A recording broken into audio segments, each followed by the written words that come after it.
A millionaire asked his virgin best friend for a child, but when she gave herself fully, before we explore all the details of this incredible story, tell us where you're following us from and the time.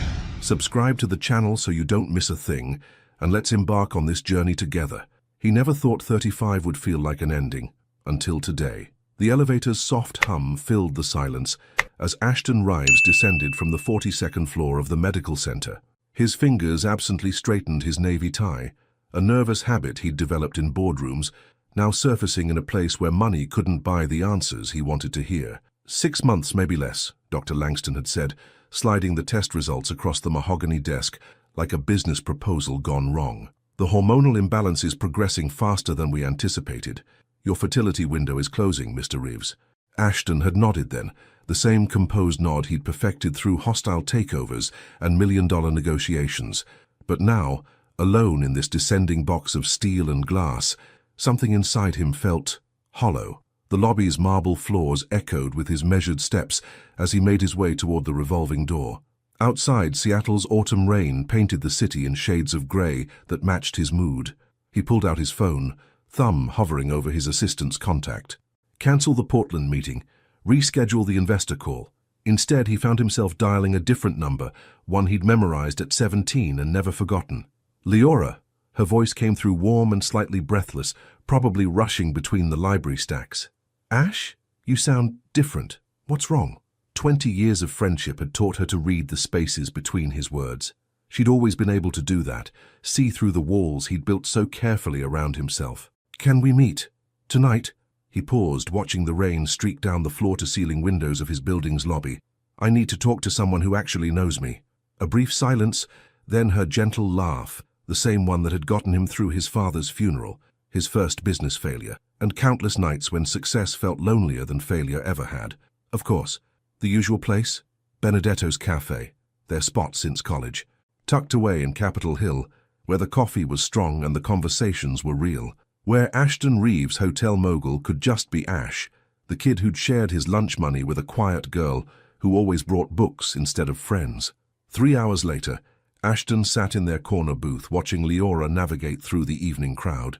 She moved with that particular grace of hers, unhurried, thoughtful, as if she were reading the room like one of her beloved novels.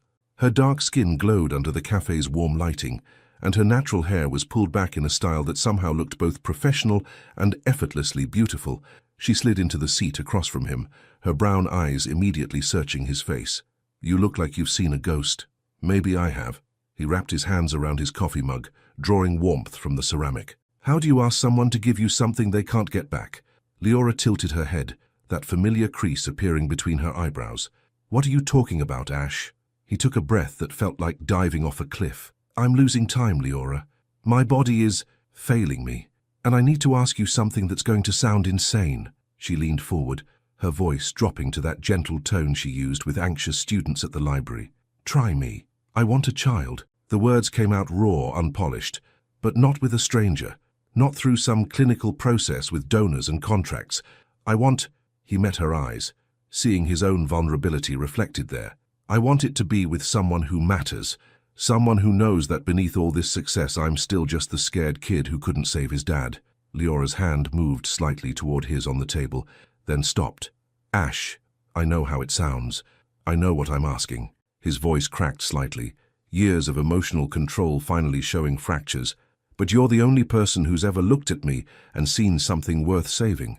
The only person who never wanted anything from me except my friendship. The cafe hummed around them, other people's conversations, the hiss of the espresso machine, the gentle clink of cups on saucers, normal life continuing while theirs balanced on the edge of something irrevocable. Leora's eyes glistened, and for a moment she looked exactly like the 16-year-old girl who'd held his hand at his father's grave. What exactly are you asking me, Ashton? He leaned forward, his voice barely above a whisper. Have my baby, Leora. Not as a favor, not as a transaction, but as us. As the two people who've been finding each other for 20 years. She stared at him, her lips parting slightly in surprise. Outside, the rain continued to fall, washing the city clean. And in that moment, suspended between question and answer, both of their lives hung in the balance. Because some requests change everything, and there's no going back. Some silences hold more weight than words ever could. Leora's apartment felt smaller than usual when she unlocked the door 3 hours later. The familiar scent of lavender candles and old books couldn't calm the storm brewing in her chest. She set her purse down on the small kitchen counter, her movements deliberate and slow, as if sudden motion might shatter the fragile equilibrium she was trying to maintain. "Have my baby, Leora." Ashton's words echoed in her mind as she moved through her evening routine. She filled the kettle, selected chamomile tea from the wooden box her grandmother had given her, and waited for the water to boil. But her hands trembled slightly as she reached for her favorite mug, the one with the faded quote from Maya Angelou that read, "There is no greater agony than bearing an untold story inside you." The irony wasn't lost on her. She'd left him sitting in that cafe booth, his question hanging between them like a bridge neither of them knew how to cross. "I need time to think," she'd whispered, and he'd nodded, that same understanding nod he'd given her when she'd needed space after her mother's death, when she'd struggled through her master's program, when anxiety had kept her awake for weeks. "He's always been patient with me," she thought, sinking into her reading chair by the window. Outside, the city lights blurred through the rain-streaked glass, creating abstract patterns that reminded her of the impressionist paintings in the art books she'd loved as a child. Her phone buzzed on the side table. A text from Ashton. "Take all the time you need, I'm not going anywhere." Such simple words, but they carried the weight of 20 years. She remembered the first time he'd said something similar. They were 17, and she'd been crying in the school library because Marcus Whitmore had asked her to prom as a joke. Ashton had found her there, had sat beside her without saying a word until she was ready to talk. "I'm not going anywhere," he'd said then too. And he hadn't. Through college, through her parents' divorce, through her father's struggle with alcoholism, through her decision to remain a virgin, while her friends moved through relationships like changing seasons, through the quiet battles with anxiety that sometimes left her breathless in grocery store aisles or frozen in crowded spaces. Ashton had been the constant, the safe harbor, the friend who never judged, never pushed, never expected her to be anything other than exactly who she was. But this is different, she thought, pressing her palm against her chest where her heart hammered against her ribs. This changes everything. She pulled out her laptop and opened a new document, her fingers hovering over the keyboard. Writing had always been her way of processing thoughts too big for her mind to hold alone. What he's asking for isn't just a baby. It's my body, my heart, my future. The cursor blinked at her, patient and persistent. But maybe it's also what I've been waiting for without knowing it. The thought surprised her. She'd never been the type to dream of marriage and babies, not like her sister Cassidy, who'd been planning her wedding since she was 12. Leora had always been content with her books, her students, her small but meaningful life. She'd told herself that solitude was a choice, not a consolation prize. But sitting here now, imagining what it would mean to carry Ashton's child, she felt something she hadn't expected, a flutter of longing so profound it made her breath catch. She'd never been with anyone, because she'd never found someone who made her feel safe enough to be vulnerable, someone who saw her anxiety not as a flaw to be fixed, but as a part of her to be understood, someone who didn't try to change her, but who loved her exactly as she was. Someone like Ashton. "Have my baby, Leora." The words took on a different meaning now, not just a request for a biological function, but an invitation into something deeper, something that terrified and exhilarated her in equal measure. Her phone rang, jolting her from her thoughts. Cassidy's name appeared on the screen, and Leora almost didn't answer. Her sister had an uncanny ability to sense when Leora was wrestling with something important. "Hey, Cass, you sound weird. What's wrong?" Leora closed her eyes. "Nothing's wrong. I'm just thinking." "About what? And don't say nothing because I can hear that brain of yours spinning from here." Leora found herself smiling despite everything. What if someone asked you to do something that scared you, but also felt like maybe it was what you'd been waiting for your whole life without knowing it? Cassidy was quiet for a moment. "That's oddly specifically. What's going on?" "I can't tell you yet, but what would you do?" "I'd probably be terrified," Cassidy said softly, "but I'd also ask myself, what am I more afraid of, taking the risk or living with the regret of not taking it?" After they hung up, Leora sat in the growing darkness of her apartment, her sister's words echoing in her mind. She thought about Ashton's face in the cafe, the vulnerability he'd shown her, the trust he'd placed in her hands. She thought about the 16-year-old boy who'd lost his father and the 35-year-old man who was facing the possibility of losing his chance at fatherhood. She thought about the woman she'd been, content in her solitude, and the woman she might become if she said yes to this impossible, beautiful, terrifying request. Her phone buzzed again. Another text from Ashton. "Whatever you decide, our friendship matters more than anything else. I love you, Lee. Always have." Leora stared at the message, her heart swelling with an emotion she couldn't quite name. Love. He'd said love. Not in the way she'd always dreamed of hearing it, but in the way that mattered most. Honest, unconditional, true. She picked up her phone and typed back, "I love you too, and I need to see you tomorrow. I have an answer." Because sometimes the most terrifying choice is also the most right one. Sometimes saying yes is the easy part. It's the conditions that reveal who we really are. The morning sun filtered through the tall windows of Pike Place Market as Leora made her way through the familiar chaos of vendors and early shoppers. She'd chosen this place deliberately, somewhere public enough to feel safe, but personal enough to matter. This was where Ashton had first brought her when she'd moved to Seattle for graduate school, overwhelmed and homesick. Where he'd bought her the first coffee that didn't taste like cafeteria water and shown her that this strange new city could become home. She found him waiting by their usual flower vendor, hands tucked deep in his coat pockets, shoulders slightly hunched against the autumn chill. When he saw her approaching, his expression shifted, hope and fear dancing behind his careful composure. "Lee." He stepped forward, then stopped, as if unsure whether to hug her or maintain the distance that had somehow grown between them overnight. "Hey." She managed a small smile, her heart hammering against her ribs. "Walk with me?" They fell into step together, weaving through the market's familiar rhythm, past the fish throwers and their theatrical calls, past the elderly woman who sold handmade jewelry and always remembered their names, past the corner where street musicians filled the air with melodies that spoke of dreams and heartbreak.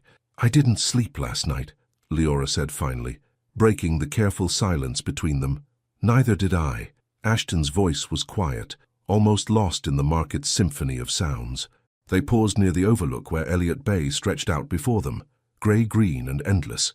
A ferry moved slowly across the water, carrying its cargo of commuters and tourists toward destinations unknown. Leora gripped the railing, drawing strength from the solid metal beneath her palms.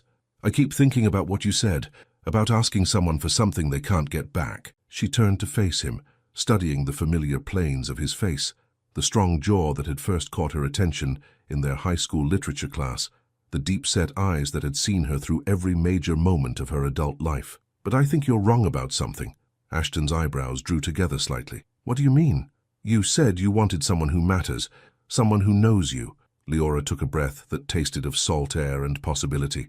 "But I don't think you understand what you're really asking for, what it would mean, what it would change." A couple walked past them, the woman laughing at something her partner whispered in her ear. Normal people living normal lives, unburdened by impossible requests and life-altering decisions. "I'm saying yes, Ash." The words came out steadier than she felt. "But not to what you think you're asking for." Relief flooded his features, followed immediately by confusion. "I don't understand." Leora turned back to the water, watching a seagull dive toward the waves. "You want this to be clean, simple, a favor between friends. But that's not what you're asking for, and it's not what I'm offering." She could feel him waiting, patient as always, letting her find her words in her own time. "If I do this, if I carry your child, it won't be some clinical arrangement. It won't be me doing you a favor and then going back to our regularly scheduled friendship." Her voice grew stronger, more certain. "It will be me giving you everything, my body, my heart, my future. And you need to understand that before you say yes to my yes." Ashton was quiet for a long moment, his hands still buried in his pockets. When he spoke, his voice was barely audible above the market noise. "What are you saying, Lee?" "I'm saying that if we do this, we do it with truth, complete truth." She faced him fully now, her brown eyes meeting his with an intensity that made him step back slightly. "No pretending it's just biology. No acting like it won't change us. No going back to being just friends afterward, because we won't be just friends anymore." A vendor called out behind them, advertising fresh salmon and Dungeness crab, but the sound felt distant, muffled by the weight of what hung between them. "I'm a virgin, Ash, by choice, because I've been waiting my whole life for someone who would see me, really see me, and love what they found there." Her voice trembled slightly, vulnerability cracking through her careful composure. "And if I give that to you, if I give you my first time and a baby, and all the complicated, messy, beautiful parts of what that means, Then I need you to understand that it's not just a biological function for me. It's everything. Ashton's face had gone pale, his careful businessman's mask slipping to reveal something raw and uncertain underneath. I need you to want me, not just my willingness to help you. I need you to choose me, not just accept my offer. Leora's hands were shaking now, but she pressed on. And I need you to be honest about what this really is, because I think you're not just asking for a baby. I think you're asking for a family, for someone to choose you back, for a reason to believe that love exists even when everything else falls apart. A ferry horn sounded across the water, long and mournful. Ashton stared at her as if seeing her for the first time. This woman who had been beside him for 20 years, but who was suddenly, terrifyingly, beautifully more than he'd ever allowed himself to acknowledge. Lee, he started, then stopped, seeming to struggle with words that had never been difficult before. I'm not asking you to love me the way I... She caught herself, the admission almost slipping out before she was ready. I'm just asking you to be honest about what you want, about what this would really mean, because if we cross this line, there's no going back to who we were before. She reached into her purse and pulled out a small piece of paper, folded carefully in half. My answer is yes, but only if your question changes. Ashton took the paper with trembling fingers, unfolding it to find her careful handwriting. Ask me to be the mother of your child, because you can't imagine doing this with anyone else. Ask me because I'm the one you want, not just the one who's available. Ask me because you're ready to love what we create together. He looked up at her, his eyes bright with unshed tears. And if I can't promise that? If I don't know how to be what you need? Leora smiled then, sad and brave and beautiful. Then we say goodbye to this dream and stay friends, because I'd rather have you as a friend than lose you trying to be something more. The market bustled around them, life continuing its relentless forward motion, while they stood suspended in this moment of choice. And in the space between question and answer, both of them began to understand that some decisions don't just change your future, they reveal who you've always been underneath. Because the hardest truths are often the ones we've been avoiding our whole lives. Sometimes the bravest thing you can do is admit you've been afraid of the wrong thing all along. Ashton sat in his car in the Pike Place Market parking garage for 20 minutes after Leora left, staring at the piece of paper in his hands until the words blurred together. The concrete walls around him felt fitting, cold, grey, protective, just like the ones he'd built around his heart. Ask me because you want me, not just because I'm available. Her words echoed in the confined space, each repetition hitting harder than the last. He'd spent the entire night thinking he understood what he was asking for, believing he had control over the narrative, but Leora had just rewritten the entire story, and now he was lost in a plot he'd never seen coming. His phone buzzed.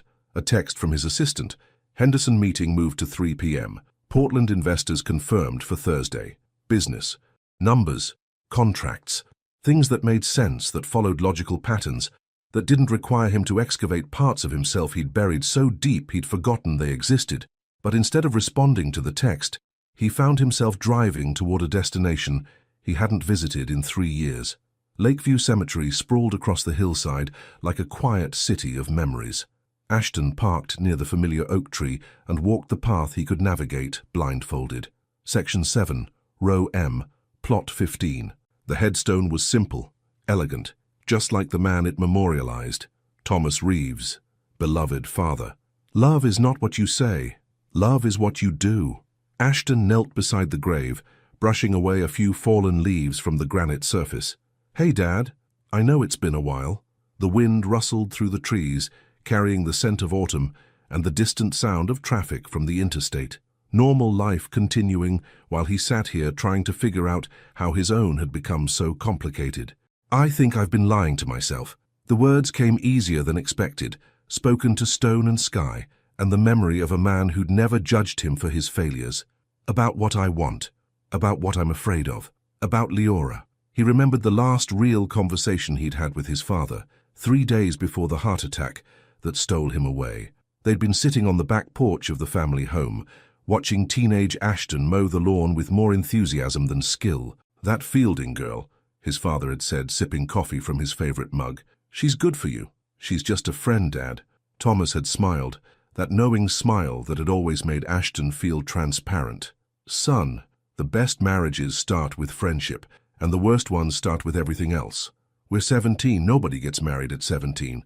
No, his father had agreed, but someday you'll be 27. Then 37. Then you'll wake up one morning and realize that the person you've been looking for has been right there all along. Ashton had rolled his eyes then, the way teenagers do when parents accidentally stumble onto truths too big for young hearts to hold. But now, kneeling in the grass beside his father's grave, those words felt prophetic. "She wants me to want her," he whispered to the headstone. "And the terrifying thing is, I think I do.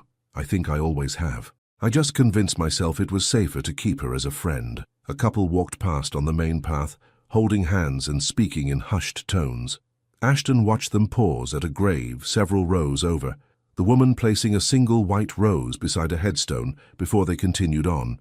"I've spent 18 years building this company, Dad, creating something that would make you proud, something that would prove I could be strong enough to handle whatever life threw at me." His voice cracked slightly.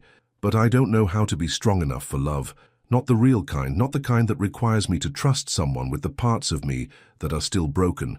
He pulled out his phone and scrolled to a photo from 2 summers ago, Leora laughing at something off camera during their annual camping trip to Mount Rainier. Her hair was pulled back in a messy ponytail, her face free of makeup. Her smile so genuine it had made his chest tight when he'd taken the picture. "Look at her, Dad. Really look at her." He held the phone toward the headstone as if his father's spirit could somehow see through the screen. "She's beautiful, isn't she?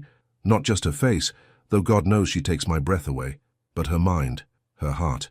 The way she sees the world like it's a book she's excited to keep reading." The memory surfaced unbidden. Leora at 19, crying in her dorm room after her first panic attack. He'd held her until the shaking stopped, whispering promises he'd somehow managed to keep. "I'm not going anywhere. You're not broken. You're perfect, exactly as you are." "I think I've been in love with her since we were kids," he admitted to the autumn air. "I just called it friendship because that felt safer. Because friends don't leave, friends don't die, friends don't break your heart into pieces so small you never recover." But even as he said it, he knew it wasn't entirely true. Because Leora could break his heart. She was probably the only person on earth who could completely destroy him, because she was the only person who'd ever seen past his defenses and loved what she found there. The fertility thing. It wasn't really about wanting a baby, was it? The realization hit him like a physical blow. It was about wanting a reason to need her, a way to keep her close without having to risk telling her how I really feel. He sat back on his heels, staring at his father's name carved in stone. But she figured it out anyway. She saw right through me, just like she always does. And now she's asking me to be brave enough to want what I want, instead of hiding behind what I think I need. His phone buzzed again.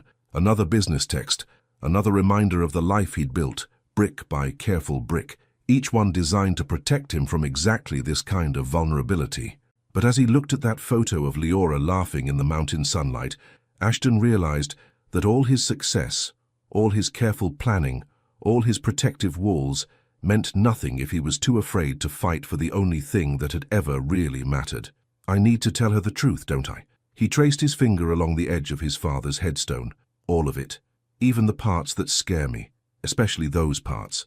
The wind picked up, scattering leaves across the cemetery lawn like confetti at a celebration he wasn't sure he was ready for. But as he stood up and walked back toward his car, Ashton felt something he hadn't experienced in years. The terrifying, exhilarating possibility that love might be worth the risk after all. Because sometimes the thing you're most afraid of losing is the thing you've never actually had the courage to claim. Some conversations can only happen once, and they change everything that comes after. Leora was reorganizing the children's section when she heard the familiar chime of the library's front door. She didn't look up immediately, focused on the task of arranging picture books by reading level, but something about the quality of silence that followed made her glance toward the entrance. Ashton stood just inside the doorway, still wearing the same charcoal coat from that morning, but something fundamental had shifted in his posture. He looked raw, vulnerable in a way she'd only seen once before, at his father's funeral when he'd thought no one was watching. "We're closed in 15 minutes, she called softly, aware that Mrs. Hartwell was still at the reference desk helping a college student with research. "I know." He walked toward her section with measured steps, his hands empty of the usual phone or tablet that typically occupied them. "I was hoping we could talk, privately." Leora set down the copy of Where the Wild Things Are she'd been holding and really looked at him. His hair was slightly mussed as if he'd been running his fingers through it. His eyes held an intensity she hadn't seen since the night his hotel chain's first property had opened to rave reviews, a mixture of terror and determination that meant he was about to take a leap he couldn't take back. "Mrs. Hartwell," Leora called toward the front desk. "Would it be okay if I closed up tonight? I can finish the inventory tomorrow." The elderly librarian looked up with a knowing smile that suggested she'd noticed the handsome man who'd been waiting for Leora to acknowledge him. "Of course, dear, take your time."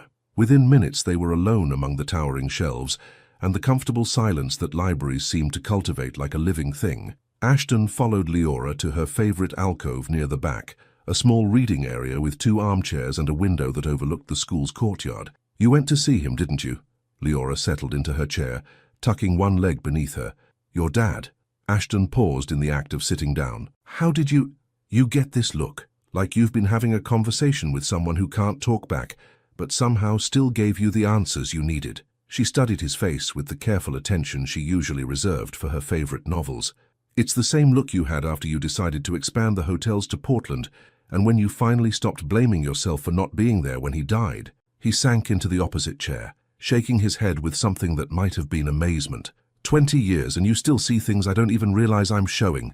That's what happens when you pay attention to someone." The words came out gentler than she'd intended, carrying more weight than simple observation.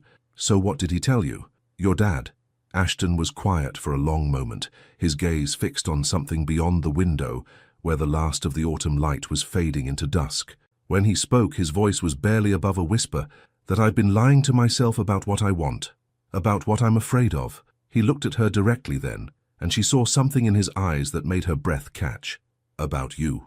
The library's heating system hummed quietly in the background, a steady rhythm that seemed to match the sudden acceleration of her heartbeat. "Leora, I need to tell you something, and I need you to let me get through it before you respond. Because if I stop, I might not have the courage to start again." She nodded, folding her hands in her lap to keep them from shaking. "I didn't ask you to have my baby because you're convenient or available, or because we're friends, and it would be uncomplicated." He leaned forward, his elbows resting on his knees. "I asked you because the thought of creating a life with anyone else feels impossible. Because when I imagine a child, I see your eyes, and your kindness, and your strength. Because the idea of facing parenthood without you, without your wisdom and your patience and your beautiful heart, terrifies me more than never being a father at all." Leora's eyes filled with tears, but she remained silent, letting him find his way through words that seemed to be costing him everything.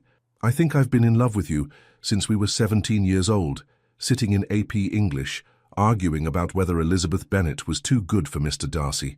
A small smile tugged at the corner of his mouth. "You said that real love wasn't about finding someone perfect, but about finding someone whose imperfections fit with yours like puzzle pieces. And I remember thinking that I wanted to spend my whole life figuring out how we might fit together." A tear slipped down her cheek, but she didn't move to wipe it away. "But I was scared. Scared that if I told you how I felt and you didn't feel the same way, I'd lose the most important person in my life. Scared that if you did feel the same way and something went wrong, I'd lose you anyway. So I convinced myself that friendship was enough, that wanting more was greedy." He stood up suddenly, pacing to the window and back, his nervous energy filling the small space. "The fertility diagnosis, it wasn't really about wanting a baby. Not at first. It was about realizing that time isn't infinite, that I might run out of chances to tell you that you're not just my best friend, you're the love of my life. You're the reason I work so hard to be better than I was yesterday. You're the voice in my head that keeps me honest when the world tells me that money and success are enough." Leora's hands were pressed to her mouth now, tears flowing freely down her face. "And when you said yes this morning, when you told me that you needed me to want you and not just accept your offer." He knelt beside her chair, taking her hands in his. "Lee, I want you so much it terrifies me. I want to wake up next to you every morning and fall asleep holding you every night. I want to raise children who have your compassion and your intelligence. I want to grow old with you and argue about books and travel to places we've only read about." His voice cracked with emotion. "I want to love you the way you deserve to be loved, completely, honestly, without fear or reservation. And I want you to love me back, not because I'm asking you for a favor, but because you choose me. Because after 20 years of being your friend, you think I might be worth the risk of letting me be something more." The silence that followed was profound, filled with years of unspoken longing and the weight of words that couldn't be taken back. Outside, The security lights flickered on in the courtyard, casting long shadows across the empty playground. Leora looked down at their joined hands, his larger and slightly calloused from his weekend woodworking hobby, hers smaller and ink-stained from grading papers. They fit together perfectly, just like she'd always known they would.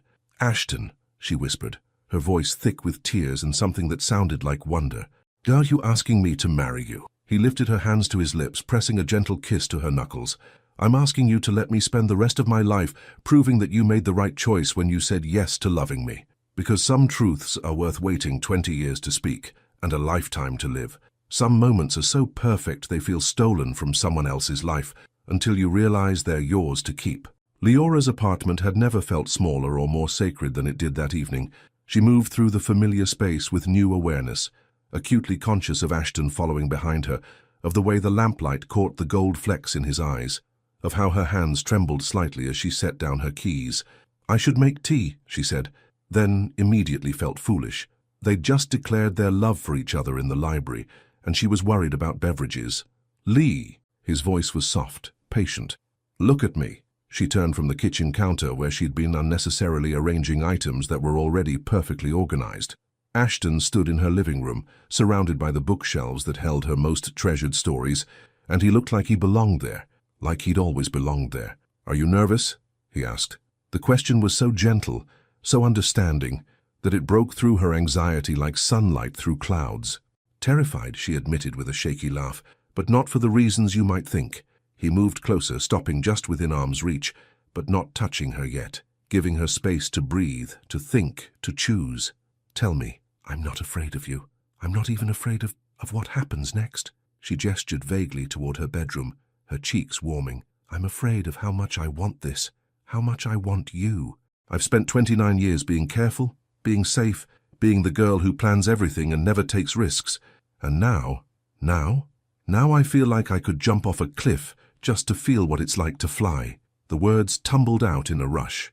"I've never wanted anything the way I want you, Ash. It's terrifying and wonderful, and I don't know how to be this version of myself." He reached out then, his fingertips barely grazing her cheek. "What if I told you that you don't have to be any version except exactly who you are right now? What if I told you that the careful, safe, planning part of you is exactly what I fell in love with?" Leora leaned into his touch, closing her eyes. "What if I told you that I've been planning this moment for longer than I want to admit, that every book I've ever read about love, I pictured you?" When she opened her eyes, his expression had shifted into something that took her breath away. Wonder and desire, and a tenderness so profound it made her chest ache. "Every romance novel?" he asked, his thumb tracing along her jawline. "Every single one." She smiled through tears she hadn't realized were falling. "Even the terrible ones where the heroine makes obviously stupid decisions. Especially those ones, because they made me appreciate how easy it would be to love you." He kissed her then, soft and sweet and careful, like she was something precious he was afraid of breaking. But Leora had spent 20 years being treated like she might shatter, and she was tired of careful. She deepened the kiss, her hands fisting in his shirt, pulling him closer until there was no space left between them, until she could feel his heartbeat against her chest and his surprised intake of breath against her lips. "Lee," he whispered against her mouth, and her name sounded different in his voice. Like a prayer, like a promise, like the answer to a question she'd been asking her whole life. "I know what I want," she said, surprised by the certainty in her own voice. "I want you. I want this. I want to stop being afraid of my own feelings." The apartment was quiet around them, insulated from the outside world by drawn curtains and the kind of intimacy that makes everywhere else disappear. Ashton's hands framed her face like she was art he was trying to memorize. "Are you sure?"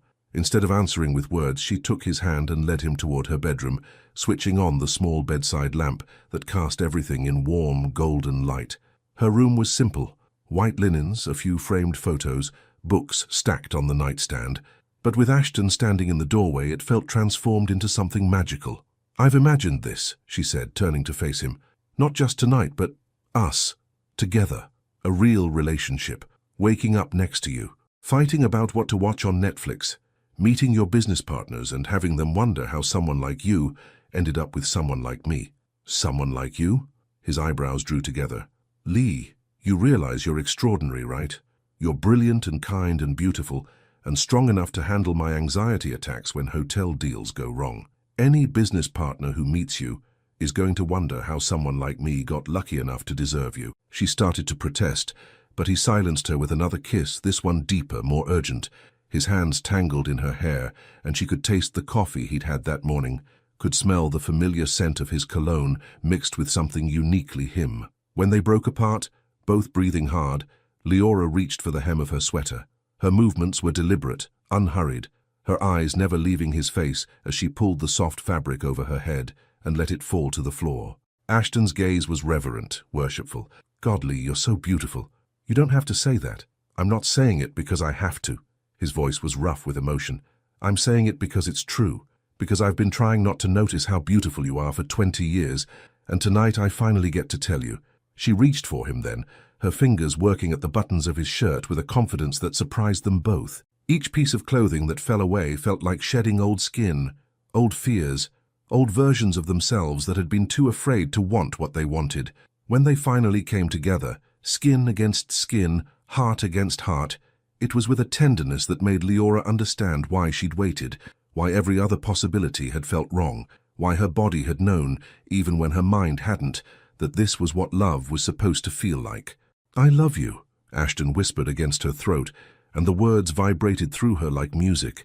"I love you so much, Lee." "I love you too," she whispered back, and felt something inside her chest expand and settle, like a missing piece finally clicking into place. Outside, Seattle continued its nightly rhythm. Cars passing on the street below, the distant sound of a train, the quiet hum of a city that never quite sleeps. But inside Leora's bedroom, time seemed suspended, holding them in a moment that felt both inevitable and miraculous. Later, much later, when they lay tangled together in sheets that smelled like lavender and new possibilities, Leora traced patterns on Ashton's chest and wondered how it was possible to feel so complete. "What are you thinking about?" he asked, his fingers combing through her hair. "How this feels like the beginning of everything," she murmured against his skin. "Like our whole lives were just the prologue, and the real story starts now." He tightened his arms around her, pressing a kiss to the top of her head. "I like that story." "Good," she said, smiling in the darkness, "because it's ours to write. And sometimes the most beautiful chapters are the ones that begin with two people finally brave enough to love each other exactly as they are. Sometimes the morning after feels like waking up in someone else's life, until you realize it's the life you've always wanted." Leora woke to the unfamiliar weight of an arm across her waist and the sound of steady breathing that wasn't her own. For a moment, caught in the hazy space between sleep and consciousness, she couldn't place where she was. Then Ashton shifted beside her, his hand finding hers beneath the covers, and the events of the previous night came flooding back like sunlight through parted curtains. She turned carefully, not wanting to wake him, and studied his face in the early morning light filtering through her bedroom window. Asleep, he looked younger somehow, the careful lines of stress and responsibility smoothed away. His dark hair was mussed against her pillow, and there was something achingly intimate about seeing him this vulnerable, this unguarded. This is real, she thought, the reality of it hitting her with surprising force. "Ashton Reeves is in my bed. We made love. He told me he's been in love with me for 20 years. The magnitude of what had changed between them should have been overwhelming, but instead, Leora felt a deep sense of rightness, as if her life had finally clicked into focus after years of being slightly blurred around the edges. Her phone buzzed on the nightstand. A text from Cassidy. "Coffee later? Need to hear about this mysterious life decision you're wrestling with." Leora smiled, imagining her sister's face when she told her the news. Cassidy had been predicting this outcome since college, insisting that the way Ashton looked at her was not platonically. Nobody looks at their friend like they want to memorize their face. "What's making you smile like that?" Ashton's voice was rough with sleep, and when she looked down, his eyes were open, watching her with an expression so tender it made her heart skip. "My sister. She's going to be insufferable when I tell her she was right about us." "Right about what?" "That you were in love with me and too stubborn to admit it." Leora traced her finger along his jawline, marveling at her newfound freedom to touch him this way. "She's been saying it for years." Ashton caught her hand and brought it to his lips, pressing a soft kiss to her palm. "Smart woman. I should probably thank her for not giving up on me." "Don't encourage her. She already thinks she's psychic when it comes to romance." They lay in comfortable silence for a few minutes, hands intertwined, both adjusting to this new reality. Leora found herself cataloguing small details, the way Ashton's thumb traced circles on her wrist, how his presence made her usually anxious, morning thoughts quiet and still, the fact that waking up beside him felt more natural than 20 years of waking up alone. "Lee?" His voice carried a note of uncertainty that made her look at him more closely. "What is it?" "Last night it was everything I dreamed it could be. More than I dreamed." He paused, seeming to gather courage. "But I need you to know that this isn't just about the baby anymore. Even if it doesn't happen right away, or if it never happens. I want this. Us. I want to build a life with you regardless." Leora felt tears prick her eyes at the sincerity in his voice. "Ash, do you think I would have slept with you if I thought this was just about fulfilling some agreement? Last night wasn't about making a baby. It was about making love. There's a difference." Relief flooded his features. "I just needed to be sure you knew, that you understood this is real for me. It's real for me too." She leaned down and kissed him softly. "Which is why we need to talk about what happens next. The practical stuff." Ashton groaned and pulled a pillow over his face. "Can't we stay in bed and pretend the practical stuff doesn't exist?" "We could," Leora agreed, tugging the pillow away from him. "But then my sister will show up here in approximately 3 hours, wondering why I missed our coffee date, and I'm not ready to explain why there's a strange man's car in my parking space." "Strange man?"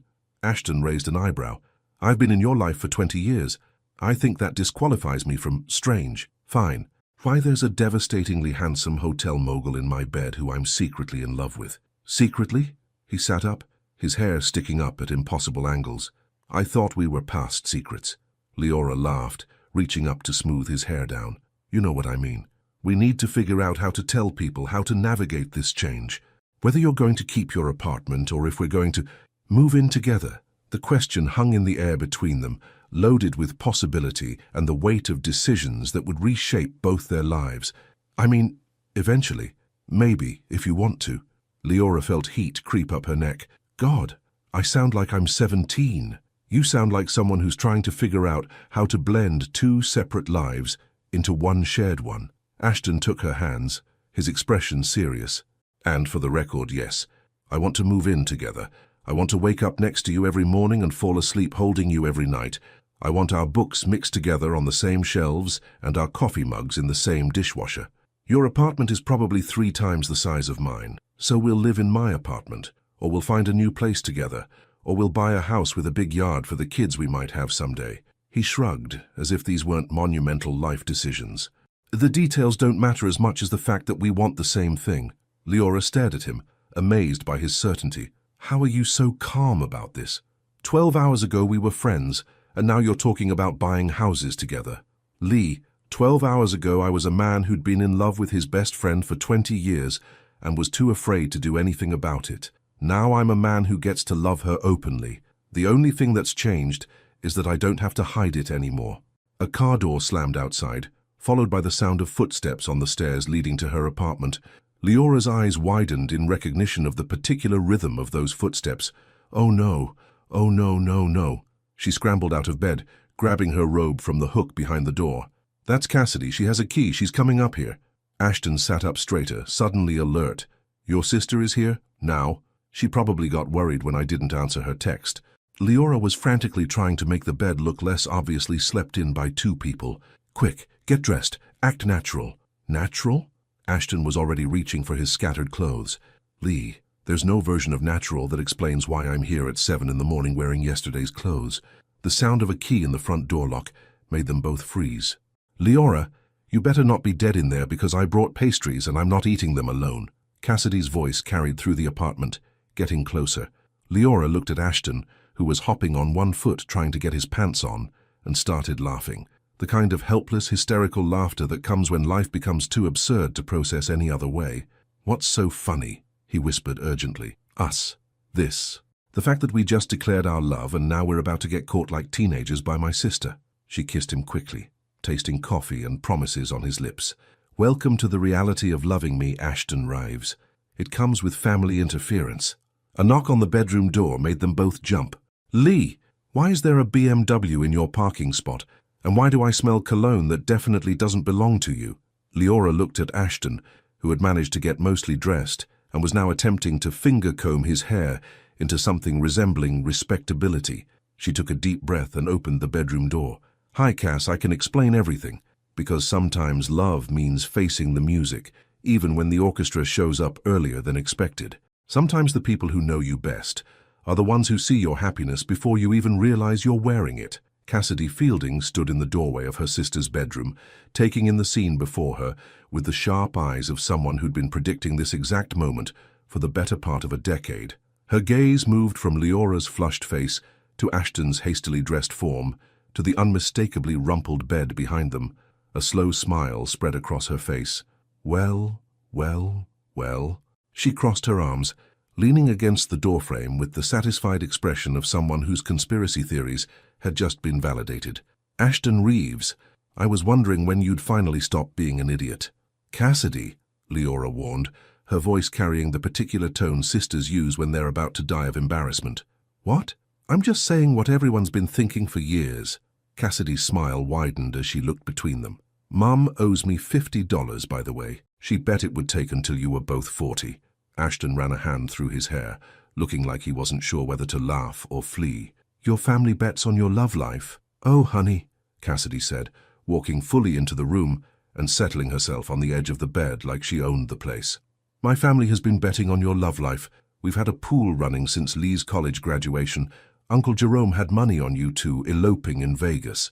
Aunt Rita thought it would happen at a wedding, someone else's wedding where you'd both get emotional and finally confess." "Cassidy," Leora's voice was strangled with mortification. "I had money on a medical emergency," Cassidy continued, clearly enjoying herself. "Something dramatic where one of you almost died and the other realized they couldn't live without—" Wait. Her expression shifted as she really looked at them, taking in the subtle signs of emotional intensity beyond just physical intimacy. "This wasn't just a random hookup, was it? Something happened. Something big." Leora sank down onto the bed beside her sister, suddenly looking exhausted. "It's complicated." "Complicated how?" Cassidy's voice gentled, her teasing replaced by genuine concern. "Ash, you look like you've been through an emotional blender. And Lee, you're glowing but also look like you've been crying. What's going on?" Ashton and Leora exchanged a look, 20 years of friendship compressed into a single glance that somehow conveyed the need for honesty, the weight of recent revelations, and the trust that came with truly knowing someone. "Ashton asked me to have his baby," Leora said simply. The silence that followed was profound. Cassidy's eyes widened, her mouth opening and closing like she was trying to process information that didn't compute. "I'm sorry, what?" "Medical thing," Ashton said quietly. "Fertility issues. I might not have much time left to have children.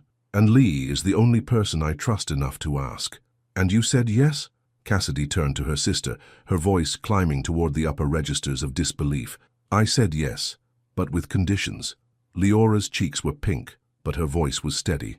"I told him that if we were going to do this, it had to be real. No clinical procedures, no emotional detachment. If I was going to give him a baby, he had to want me, not just accept my offer." Cassidy stared at them both for a long moment, then started laughing. Not the gentle laughter of amusement, but the helpless, slightly hysterical laughter of someone whose mind has just been completely blown.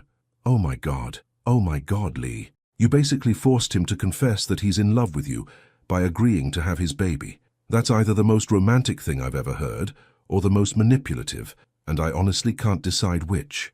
"It wasn't manipulation," Ashton said, his voice firm. "She was right. I was hiding behind the baby thing because I was too afraid to tell her how I really felt. She just called me on it."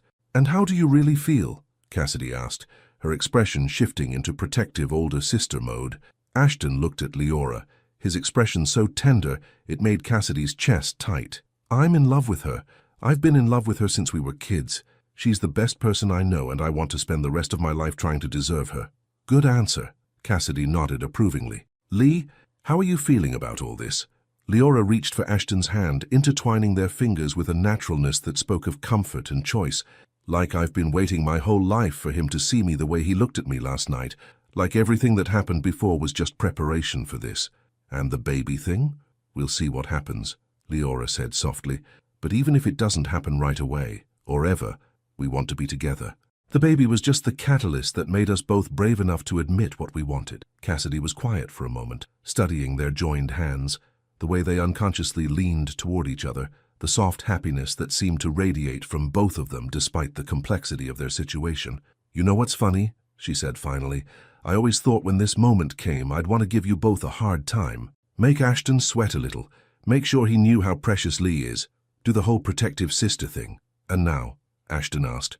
"Now I'm looking at my sister, and she's glowing in a way I've never seen before. She looks complete, like she's finally exactly where she's supposed to be."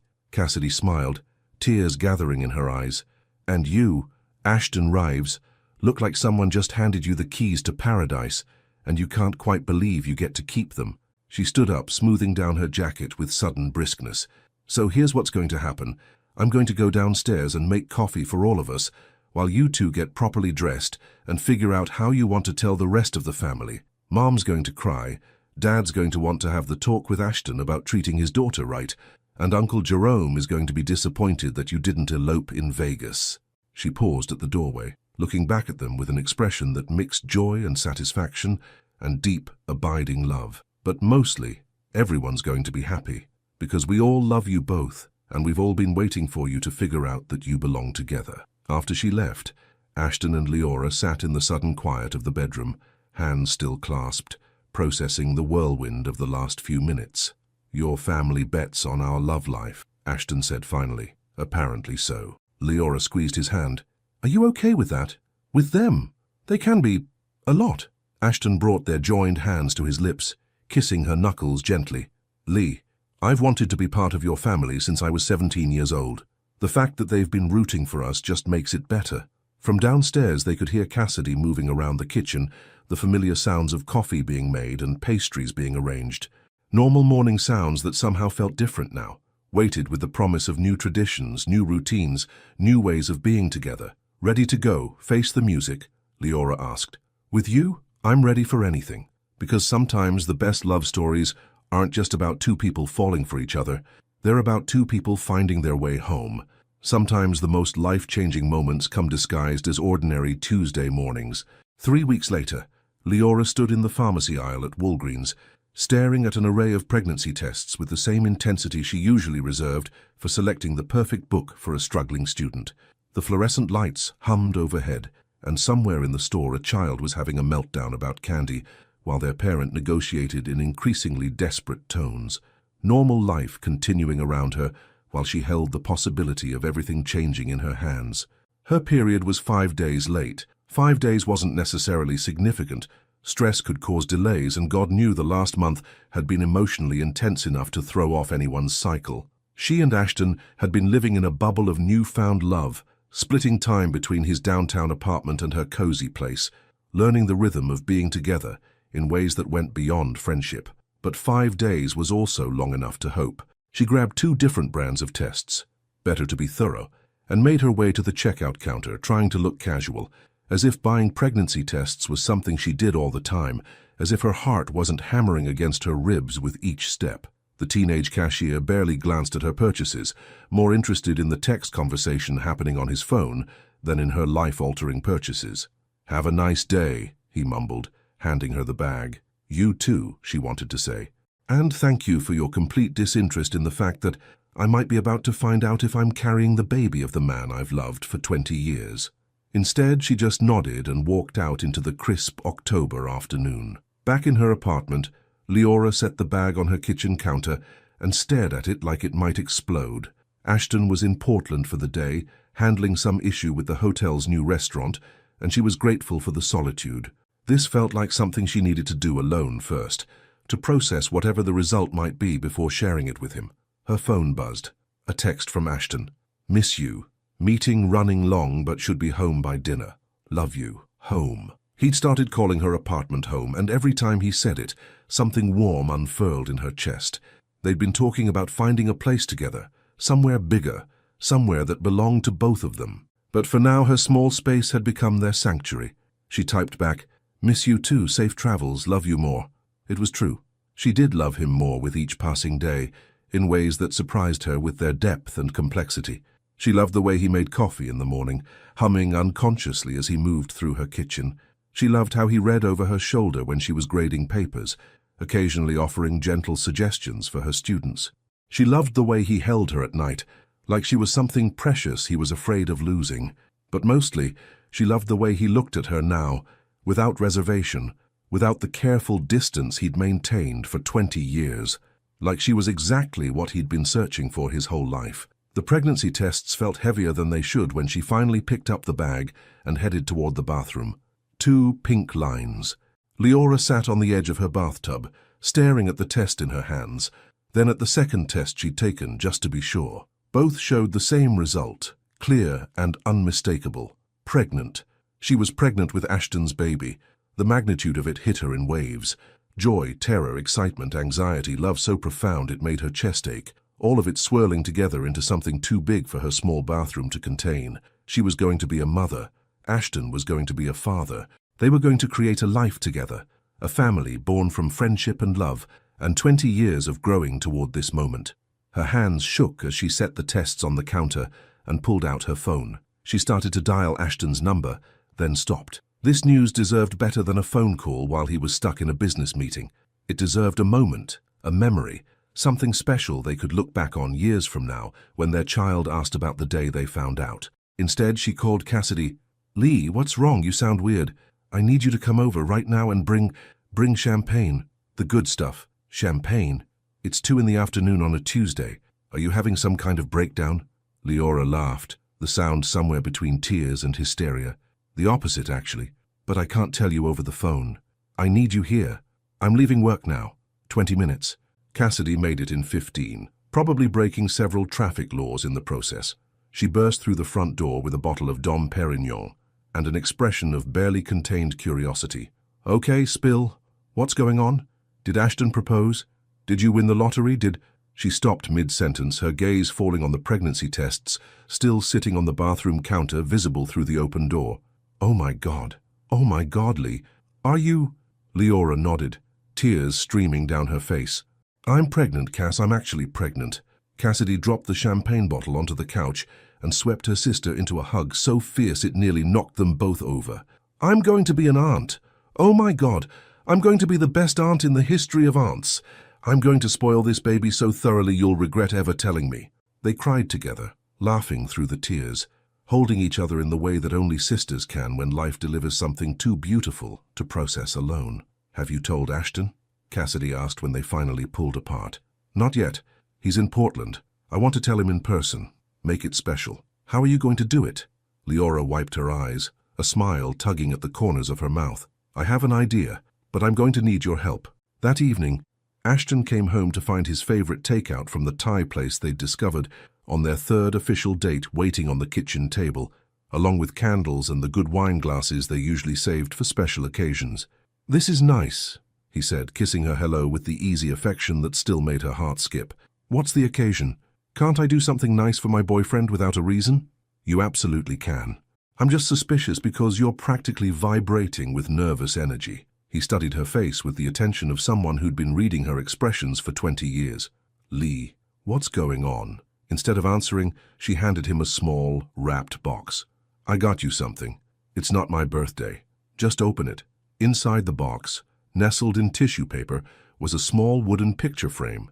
The photo inside showed the 2 pregnancy tests, side by side, with a handwritten note beneath them. "Our greatest adventure begins now." Ashton stared at the frame for a long moment, his face cycling through confusion, understanding, and finally, wonder so profound it transformed his entire expression. "Lee, we're having a baby, Ash."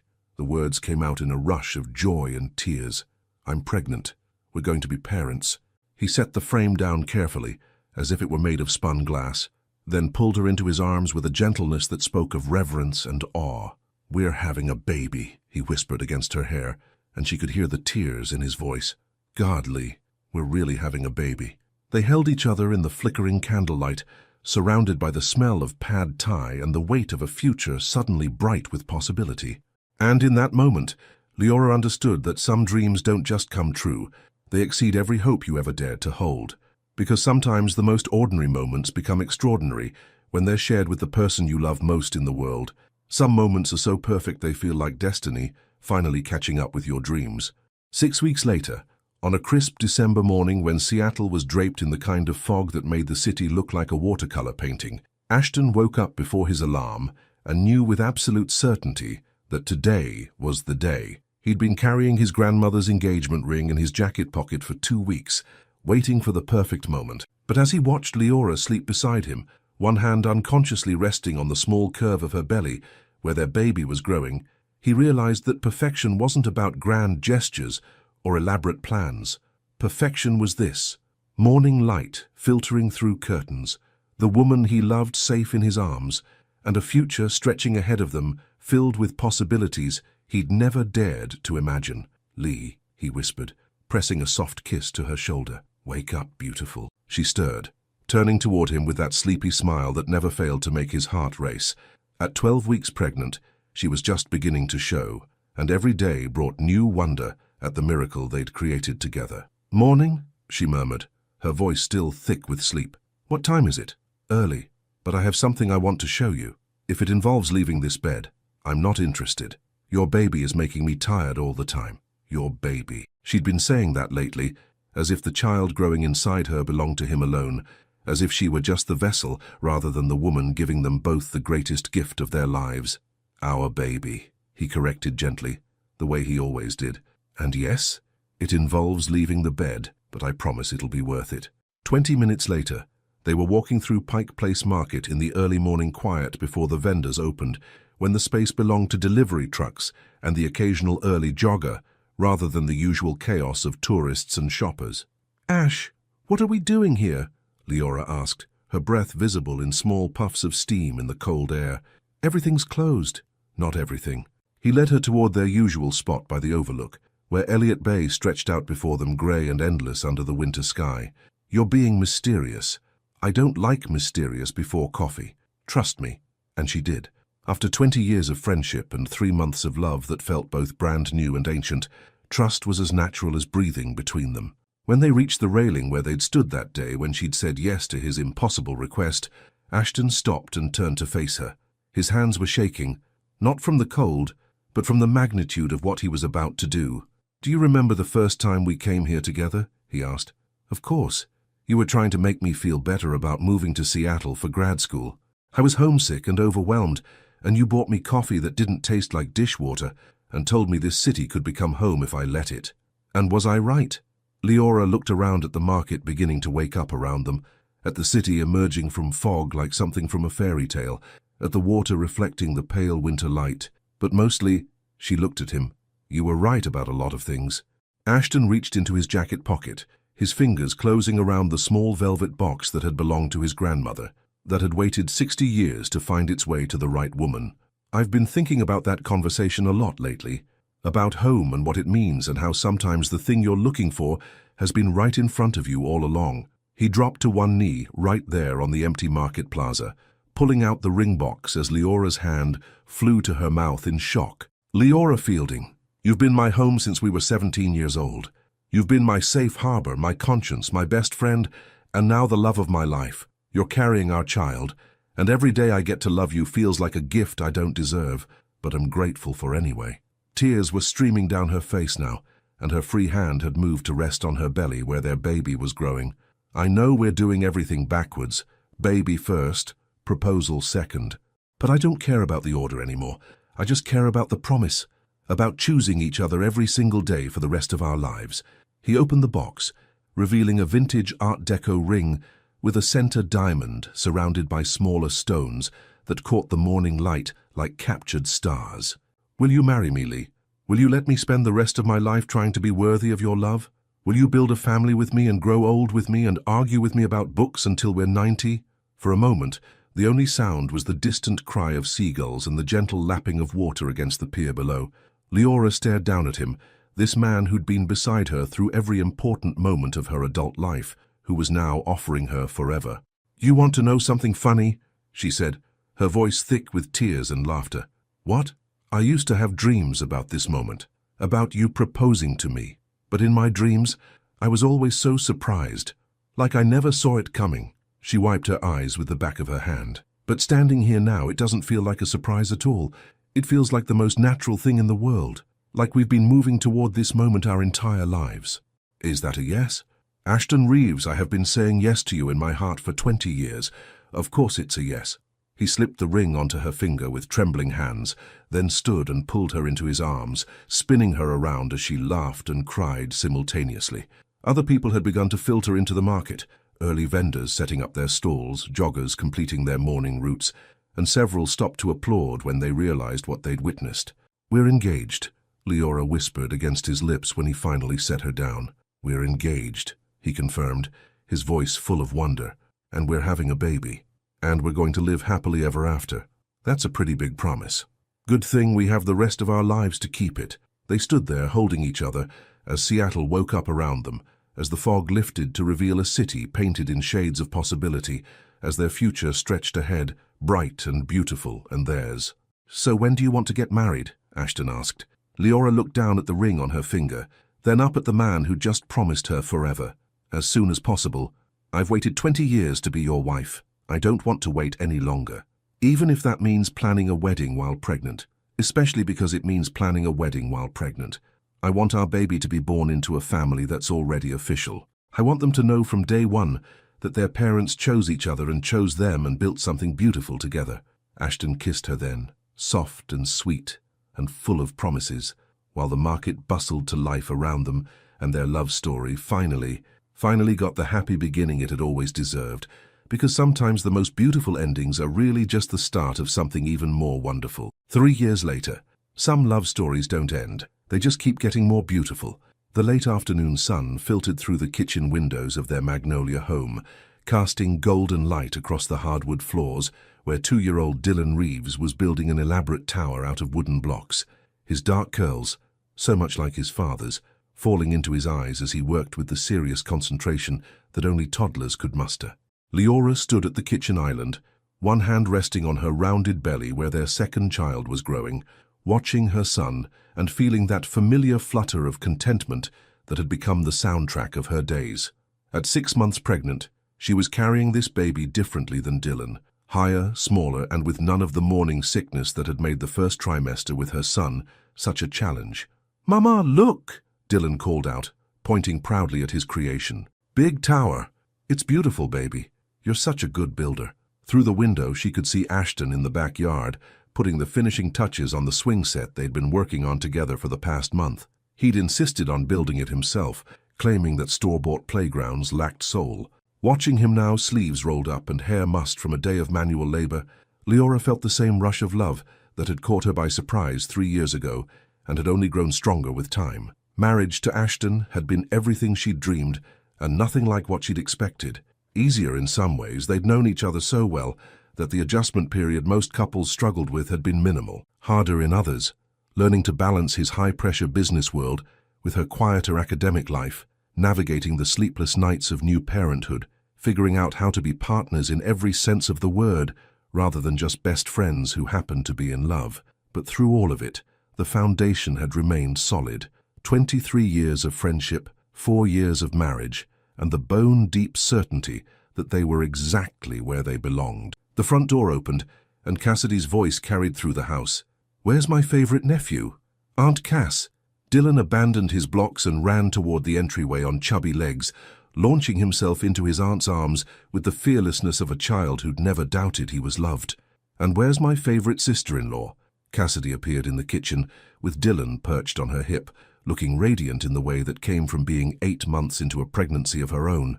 "Right here feeling like a whale and questioning my decision to have children less than 3 years apart. Please, you look gorgeous. Ashton's going to take one look at you and get that dopey expression he gets when he remembers you're his wife." It was true. Even after 4 years of marriage, Ashton still sometimes looked at her like he couldn't quite believe his luck. And if she was being honest, she felt the same way about him. "How are you feeling?" Leora asked, noting the way Cassidy was carrying herself. "Any day now, right?" "Any day. Jerome's convinced it's going to be tonight because I nested all morning, reorganized the entire nursery, and then scrubbed the bathroom grout with a toothbrush." That does sound ominous. They were interrupted by the sound of the back door opening, followed by Ashton's voice. "Is that my sister-in-law I hear? The one who owes me $50 from the Seahawks game? The one who's about to make you an uncle again any minute now, so you better be nice to me," Cassidy called back. Ashton appeared in the kitchen, grass stains on his jeans and sawdust in his hair, and immediately moved to Leora's side, his hand finding the small of her back in the automatic gesture of a man who'd learned to support his pregnant wife without thinking about it. "How's the little one today?" he asked, his other hand settling on her belly. "Active. I think she's going to be a soccer player." "She?" Leora smiled, enjoying the surprise on his face. "Doctor, Martinez called this morning with the results from last week's ultrasound. We're having a daughter." The expression that crossed Ashton's face was everything Cassidy had predicted, and more. Wonder, joy, and a tenderness so profound it made Leora's chest tight with love. "A daughter," he repeated softly. "Dylan's going to have a little sister. And you're going to have a daddy's girl who's going to wrap you around her finger from day one," Cassidy added, with a knowing grin. "I can live with that." Later that evening, after Cassidy had gone home to wait for labor to begin and Dylan was asleep in his crib, Leora and Ashton sat on their back porch, watching the last light fade from the sky. The swing set stood completed in the yard, waiting for tomorrow's adventures, and the air was warm with the promise of summer. "Are you happy?" Ashton asked, the question he'd been asking her regularly since their wedding day, as if he needed constant reassurance that she hadn't changed her mind about their life together. "Deliriously," she answered, the same response she always gave because it was always true. "Are you?" "More than I ever thought possible." He pulled her closer, careful of her belly. "Sometimes I wake up and can't believe this is real, that you're my wife, that Dylan calls me daddy, that we're about to have another baby. It's real." She turned to look at him, studying the face that had become more dear to her with each passing day.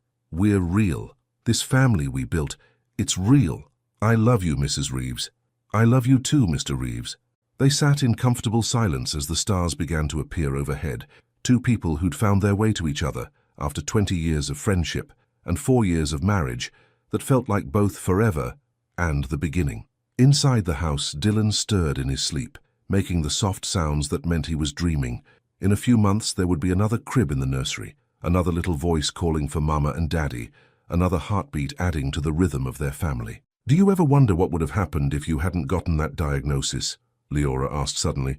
"If you'd never asked me to have your baby?" Ashton considered the question seriously, the way he always did when she asked him something important. "I think we would have found our way to each other eventually. Maybe it would have taken longer. Maybe we would have had to lose each other first to realize what we had. But I don't think the universe would have let us miss each other forever." "That's very romantic for a hotel mogul." "I'm a romantic hotel mogul married to a librarian who believes in happy endings. It comes with the territory." Leora laughed, the sound carrying across their backyard and into the night air. "Good point." As they finally made their way inside, turning off lights and checking on Dylan one last time before bed, Leora caught sight of their wedding photo on the hallway table. They'd married in Savannah 6 months after their engagement, in a small ceremony surrounded by family and the Spanish moss-draped trees that had featured in every romantic dream she'd ever had. In the photo, she was glowing with early pregnancy and absolute joy, while Ashton looked like a man who'd just been handed everything he'd ever wanted. They were both laughing at something Cassidy had said from behind the photographer, and their happiness was so evident it practically radiated from the frame. "Best decision I ever made," Ashton murmured, following her gaze. "Asking me to have your baby. Asking you to marry me. The baby was just the excuse I needed to finally be brave enough to go after what I'd wanted all along." Later, lying in bed with Ashton's arm around her and their daughter moving gently beneath her ribs, Leora thought about the journey that had brought them to this moment. From friendship to love, from a desperate request to a lifetime commitment, from two people afraid of vulnerability to a family built on trust and hope, and the kind of love that only grew stronger with time. Some stories, she reflected drowsily, don't have endings. They just have new chapters, each one more beautiful than the last. And as sleep finally claimed her, surrounded by the sounds of the family they'd created together, Leora Reeves smiled and prepared to dream of all the chapters still to come. A final message to you. What strikes you most about this story? The way love can hide in plain sight for 20 years? The courage it takes to risk a friendship for something deeper? Or maybe how the most beautiful families are built not just on passion, but on genuine friendship and choosing each other every single day? Your participation in the channel is very important. Please leave your opinion in the comments. Thank you so much for watching until the end. If you enjoyed this story, Don't forget to subscribe to the channel, leave a like and comment your thoughts. Your participation is very important to us. See you next time.